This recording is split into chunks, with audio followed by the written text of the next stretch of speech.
Hello, Book Stew viewers and listeners.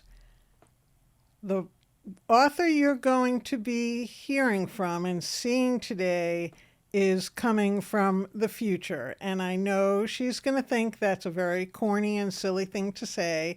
She isn't a robot, she is from New Zealand.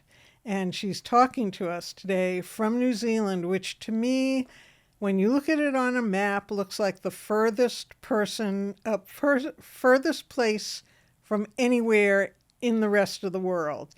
So welcome from the future, Rachel Paris. It's so exciting to have you on by the miracle of TV and video and audio from so far away. Welcome to Book Stew.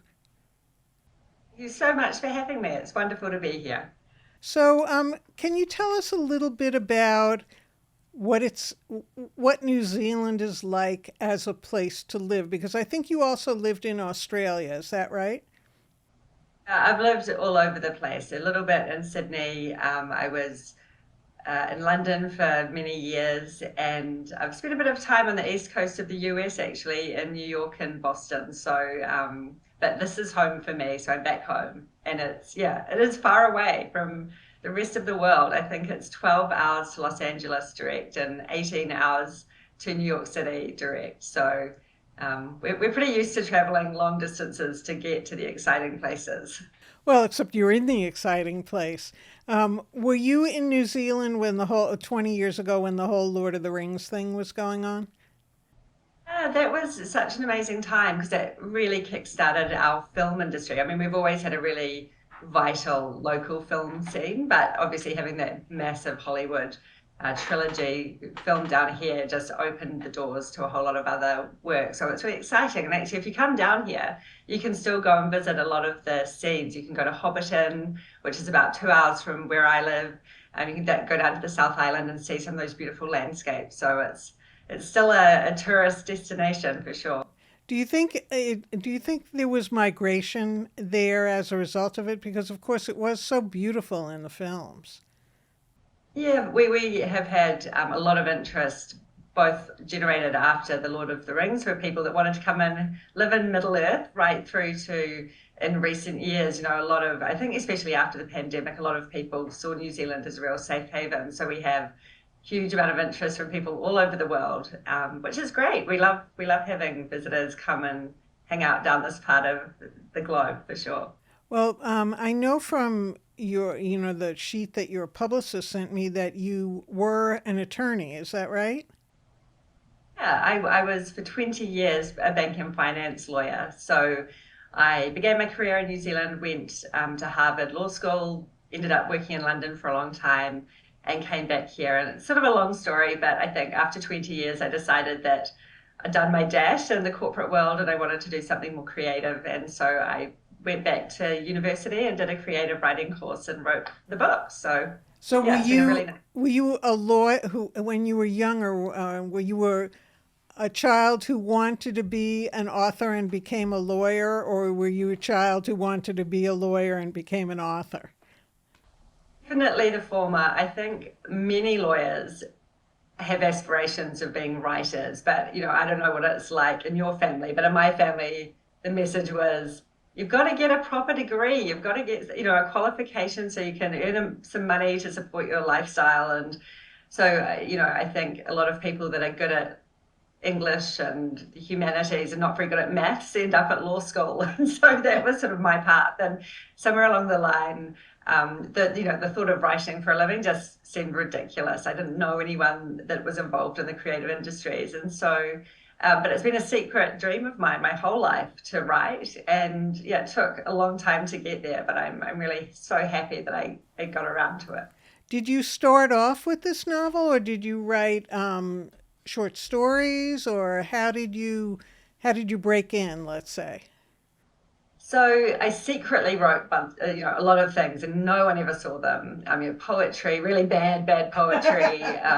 Them like little children's books. I used to write stories for my children and kind of tell them as bedtime stories. My sister and I wrote a screenplay about 18 years ago, and I know exactly how long because I've got an 18-year-old son, and we wrote it when I was on parental leave. So, and that got optioned, and it was sort of in development, and then didn't go anywhere. So I've sort of played a bit, but when I went back to university a couple of years ago, I started writing what has turned out to be this book, but it was never supposed to be a book. It was just sort of a university project, and then yeah, I was very lucky that a publisher, came across it, and I had sort of a very lucky run because, as I'm sure you know, you can end up in a slush pile for a very, very long time. So I sort of managed to miss that whole horrible step, and yeah, I'm very grateful for that. So the novel, See How They Fall, um, it really, I mean, I don't watch Succession and I don't watch White Lotus, but some of the blurbs make comparisons to those shows. I think because it involves a very, very, very wealthy family that's very Murdochian in its reach in the country and its influence.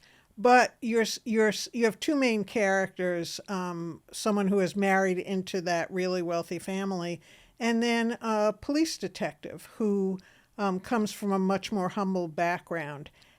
And I'm gonna ask you to do a little reading that introduces the viewers and listeners to both of the characters. But was it in your mind that contrast between them would make for a very interesting story? Because if it's all rich people, it's like the TV show was not called Upstairs, it was called Upstairs Downstairs, because people are very interested in when the worlds collide. Yeah, that's a great question. I began actually writing Sky's story. So, as you mentioned, Sky is a woman who has married into this incredibly wealthy dynasty, the Turner family. And she comes from, actually quite a traumatic background. We don't find that out until a bit later in the story.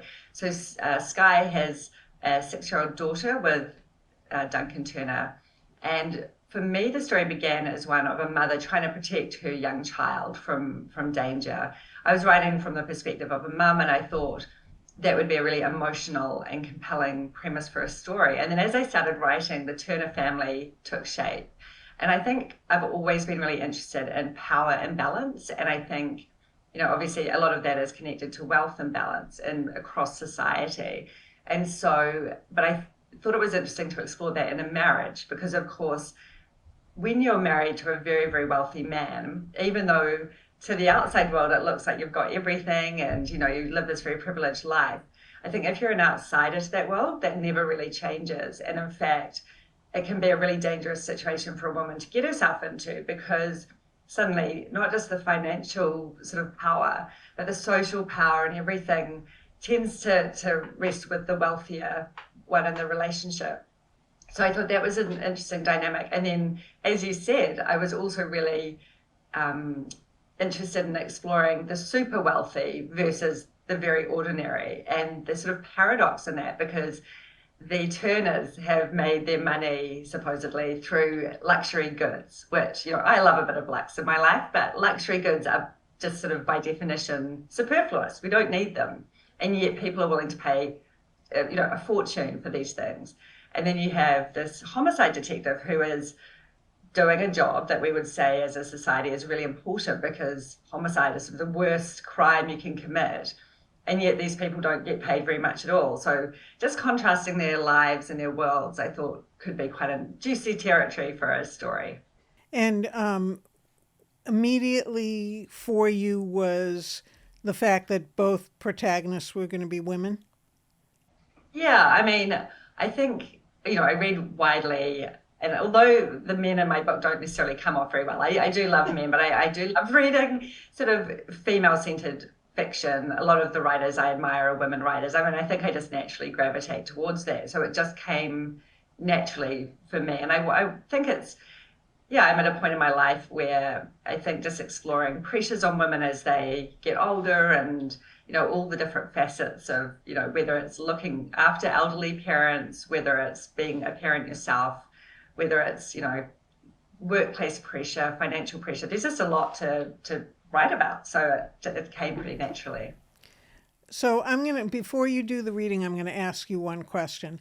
I have heard it said in defense of people who've done really heinous things, well, we're not all the worst things we've ever done in our lives. Do you think that's true?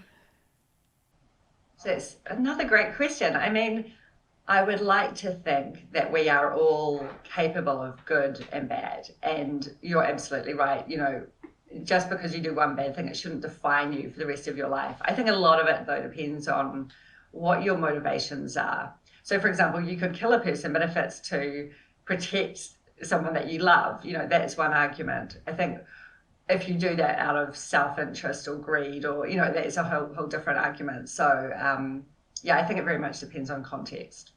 Okay, because a lot of books that I read struggle with that very thing, and sometimes you come across characters that are so awful that you say to yourself, yes, they are the worst things that they've done in their life, and they just keep doing bad things, which, dropping a hint, there is some of that in your book. So I had asked you to read some brief passages that kind of introduce us to the two main characters. Could you please do that? Absolutely. So we'll start with Sky Turner. The passage begins with, as sort of in the first chapter, when Sky and her husband Duncan and their daughter Tilly have joined relations from the Turner family at this very beautiful home that belonged to her, Sky's father-in-law, who's just passed away. So this was Sir Campbell Turner, who's passed away. He was the patriarch of the family, and they've all gotten together to talk about Sir Campbell's estate. So I will get my glasses.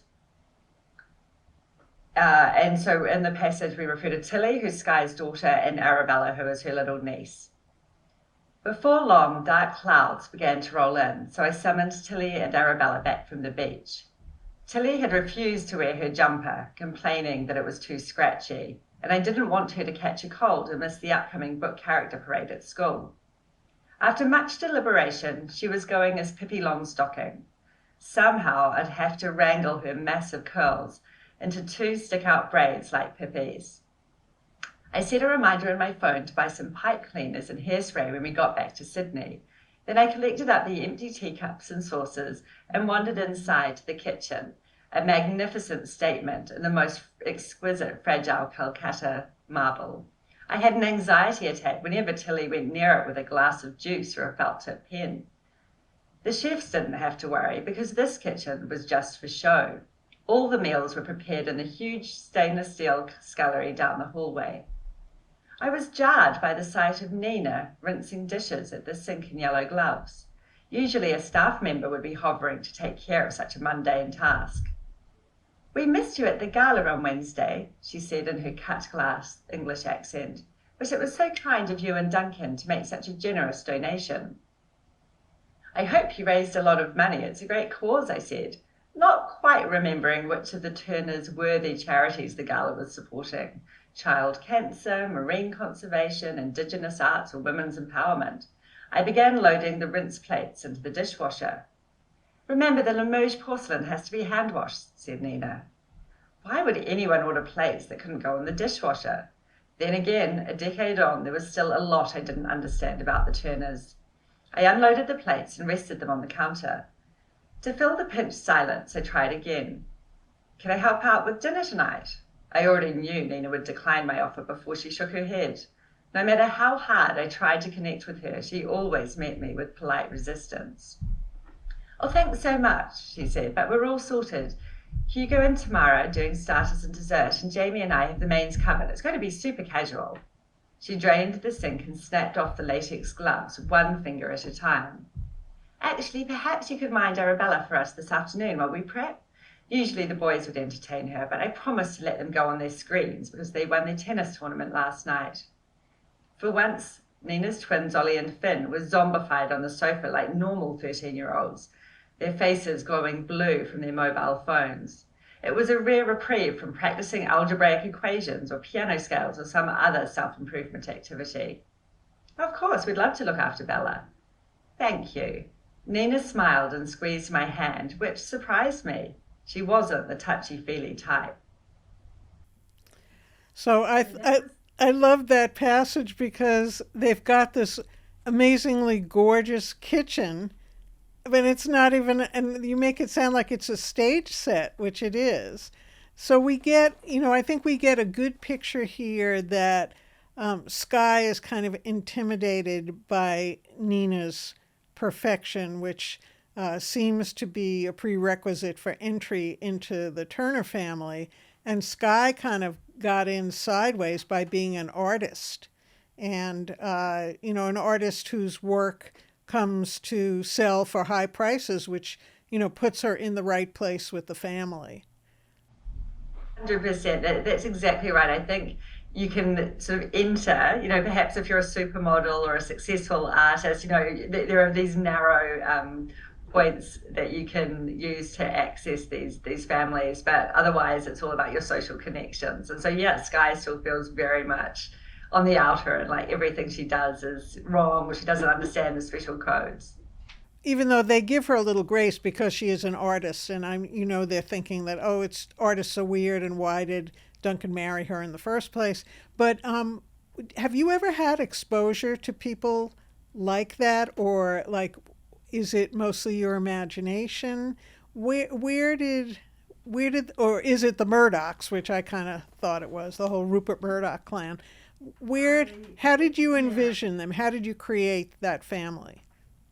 So, in my years as a finance lawyer, working all around the world, I definitely met a lot of people in the super wealthy bracket, and also sort of some social connections as well. And this is kind of how they carry on. I mean, it's all fictional, of course. I have to have that legal disclaimer, but it's definitely based on people that I have met and know, as well as all the sort of pop culture references that you pick up in those sort of shows. But yeah, it is interesting when you sort of get into the inner sanctum, how kind of ridiculous a lot of the stuff is. But I think a lot of these very wealthy people only mix with other very wealthy people. And then they have their staff, but they don't really see their staff as sort of peers, of course. These are sort of people that they almost don't even notice are in the room, because they assume that these people aren't listening, or they've all signed up to NDAs. So they're in this echo chamber where everybody else sort of behaves quite badly, or in a very entitled manner, and they become they get to think that that's normal and that's okay. So yeah, it's quite nice to be ordinary on the outside. Well, I mean, that if nothing, this book makes you envy people who've had nothing to do with the Turner family. They lucked out. Okay, now tell us about May. Is that the right way to pronounce her first name? Yeah, May, that's right. So May O'Connor is a homicide detective, and she gets pulled into the story because in the first chapter, one of the family members that has been at this estate north of Sydney, from the passage I just read with Sky, one of them ends up dead, and another one is fighting for her life after a dinner. And May is living in central Sydney. She's in her 30s. When we've met her, her life is sort of in free fall. So we get introduced to her in the second chapter, and her partner's just left her for somebody else. She's had to move back in with her mum, who's terminally ill. She's just been out for a massive all-night kind of bender where she's had too much to drink, and so she's sort of a little bit out of control. And then she gets a call from her boss on a day that is it's set over Easter, so she's supposed to have the day to sort of recover from her hangover in bed, but she gets a call from her boss to say, hey, you've got to come into work, meet me at the coroner's office. And May was such a fun character to write because she's, I don't know, I just feel like she is a normal, fun woman in her 30s going through a whole lot of stuff that a lot of women go through at that point in life. And so she is looking at the world of the Turners from a different perspective. So anyway, on that note, I will get into the reading. Okay. So by 8:30 a.m., the Chief Coroner, Barbara Cairns, and my boss, Detective Chief Superintendent Wilson, were already waiting for me. along with my colleague Macca, known more formally as Detective Sergeant Stuart Mackenzie. The empty swivel chair plummeted when I sat down. My head was pounding, not helped by the room's nauseating custard walls. I received a phone call from St. Vincent's Hospital yesterday afternoon, Barbara began. A female patient presented to the ED with severe gastroenteritis and respiratory complications. She had become unwell following a family gathering at a private estate on the mid-north coast, about 40 minutes out of Tiree. The patient died at 5:33 p.m. from pulmonary failure and hypovolemic shock. I waited for the punchline. So far there was nothing about this death to justify Barbara summoning 3 detectives from the homicide squad so early on a public holiday. Given the death was unexplained, Barbara continued, the hospital reported it and we ran urgent toxicology tests overnight. The pathologist notified me of the preliminary results early this morning. She ran her eyes over us to ensure we were paying attention. The results were most unexpected. Meaning, I said, they indicate evidence of arsenicosis, that is, acute arsenic poisoning. Arsenic poisoning sounded so old-fashioned, like something out of an Agatha Christie novel. Then an hour ago, the lab called with a further update. A 6-year-old girl was admitted yesterday to the ED at Sydney Children's in Randwick. She had presented with the same symptoms, and it turned out she'd come from the same family gathering. Her lab test also returned a positive result for arsenicosis. The child's currently on life support, and her prognosis isn't good. Macca shuffled forward on his seat. Didn't you say the family gathering was up near Tiree? He said. Maybe they were exposed to arsenic in one of the old gold mines up that way. Barbara nodded. A gold star for Macca. Yes, that is a possibility, she said. I've asked DCS Wilson to supervise a scene examination at the family's estate. Forensics will test arsenic levels in the surrounding soil and drinking water. However, Barbara paused. The pathologist found that the arsenic levels in both patients' urine was extremely high, consistent with deliberate, lethal exposure. We were all silent as her words sank in. Of course, the coroner finished, we will run further tests and order a full autopsy. Is the family cooperating? I asked. That's where it gets more complicated, said Wilson, facing me for the first time. He looked as bad as I felt, with huge violet pouches under his eyes and a heavy dusting of dandruff on his lapel. His left eye was twitching, a tic that surfaced whenever he was stressed. We're dealing with the Turners, as in the family of the late Sir Campbell Turner. He waited for recognition to register. Everyone knew of Sir Campbell. He was an Aussie legend who'd bootstrapped himself out of poverty, made a fortune as a trader in New York, and expanded it into a global luxury goods empire.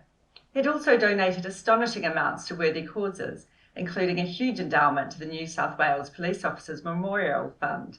We'd all been treated to sausage rolls and scones at the town hall to mark the occasion. Wilson was in line for a promotion to assistant commissioner, so he'd be under close scrutiny for his handling of this case, and the Turners were famously litigious. No wonder Wilson was feeling pressured. The deceased, Wilson went on, is Nina Turner, the wife of the eldest Turner son, Jamie. Over the years, I'd seen plenty of paparazzi photos of Nina and Jamie Turner. They were an Australian it couple. Jamie was straight out of a Ralph Lauren spread with curly brown hair, fine bone structure, and an effortless old money aesthetic. One breathless commentator had described him as George Clooney meets Theo James when he succeeded his father as the chairman and CEO of Turner Corp. And Nina was a perfect English rose who channeled old Hollywood glamour. On Thursday, the Sydney Morning Herald had run a profile on her which had skimmed in Dr. Lee's waiting room. She was an Oxford-educated lawyer who now oversaw the Turner family's philanthropic foundation. And what do we know about the child? I asked. Tilly Turner is the daughter of Duncan Turner, Sir Campbell's middle son, and his wife Skye, Wilson said, only 6 years old. He scratched his head, dislodging a fresh drift of dandruff that made me retch. Okay, so you were exposed to wealthy people in your career as an attorney. What about the atmosphere around, like, where homicide detectives gather and work? How did you come to be comfortable with writing about that very different environment? It would have been so much more helpful if I were a criminal attorney instead of a banking lawyer. There's lots of times I was like, gosh, I definitely chose the wrong speciality. But a couple of ways. I did research by talking to female detectives, and because I'm a trained lawyer, at least I could do a lot of research around the procedure and so on. But in the end, what May is exposed to in her job, her daily job, is very similar to what I was exposed to as a finance lawyer. Because when I began in that area, I mean, there were no women. It was very below key, lots of men, all the bosses were men. And it's a lot the same still even now, certainly in this part of the world for female detectives. In the homicide squad, it's a very, very male culture. And so I could definitely draw on my own personal experience in dealing with that. And again, I think there are some really fantastic men in these roles, but you do get this culture of, we've got to do it our way. And, if you're sort of trying to ask questions that might challenge or threaten their way of doing things, that can lead to a bit of friction. So yeah, it was a combination of personal and research. Did you have them vetted? Did anyone who is in that profession, were you confident enough to just go ahead with it, or did you have anybody who was really knowledgeable about that way to make a living vet it for you?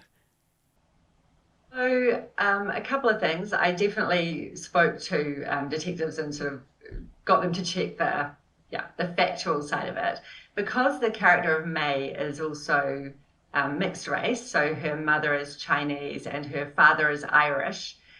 I definitely did my homework in terms of making sure I had sensitivity readers or people that had had a mixed race experience. Chinese friends of mine. We have actually a large Chinese immigrant population in New Zealand and in Australia, just because we're part of the Pacific. And so I really wanted to make sure I got that right. That was really, really important to me, because it is a very controversial thing these days to write someone of a different sort of racial background to yourself. So I tried to do my homework, but in the end, you're not going to necessarily get it all right. I haven't had anyone point out any mistakes on the sort of detective side of things so far. I'm sure it will come, but keeping my fingers crossed that I've done a decent job. Well, that's good because these days, I guess, if authors make mistakes, they can just blame it on AI, but that's going to make them look really bad for not admitting that they leaned on AI.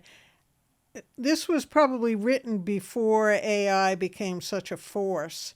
How what's your feeling about writers, fiction and nonfiction writers using AI? Such a good question. So I actually was prohibited by my contract from using any AI tools, which was interesting. I mean, I signed the contract January of last year. As a lawyer, I've been following this quite closely because I think it's so fascinating. All my writer friends are very, very anti-AI and outraged that the big tech companies are using these texts. My husband actually works in technology and it has a lot to do with AI. And he was saying to me, you should use some AI tools. I was like, no way. I mean, for me, the point of writing is just to write. But I can see that obviously AI is going to be used by loads of people as a tool, in various parts of the process, either research or, do a first draft or whatever. What I think is interesting from a copyright law perspective is that there are a lot of very famous authors taking the tech companies to court for infringement of their, copyright.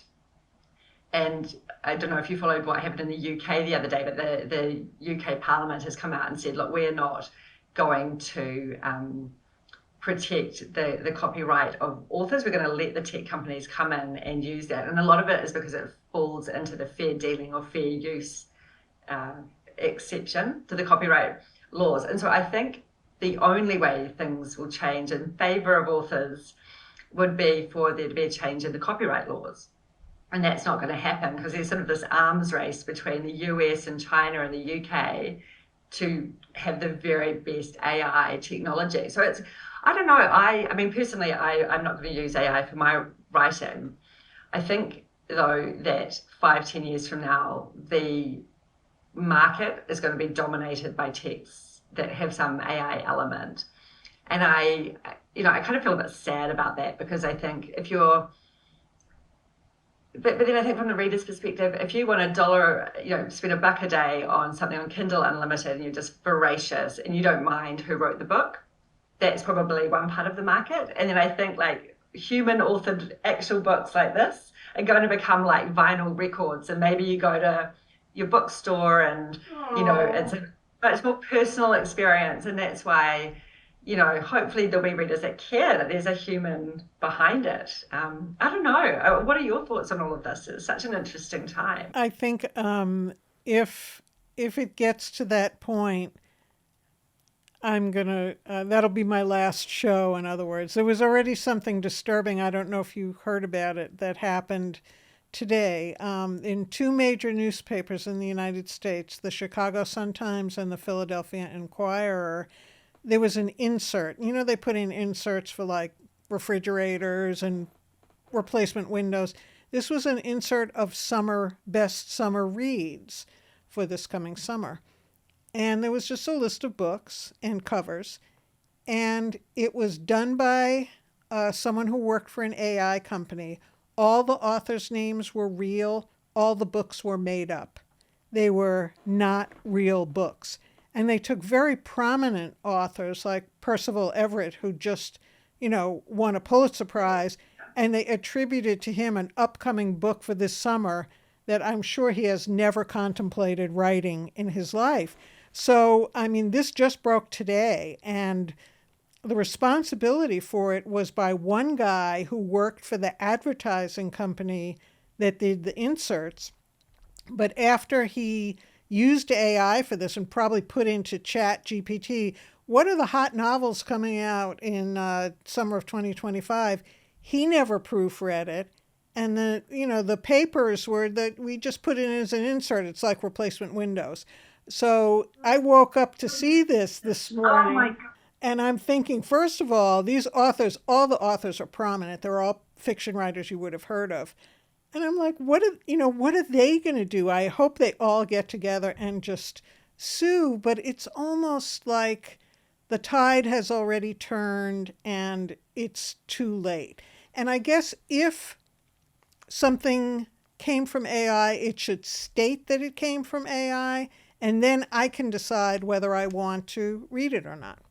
But if they don't even say it, and then if it gets to the point that you just described where there's, two kind of a great divide, I know which side of the divide I'm going to be on. And I hope that you will continue to be a real human writing novels as enjoyable as this one. I think there were a couple of twists in there that were great. So I just want to tell the viewers and listeners that we'll both swear this was not an AI-generated book.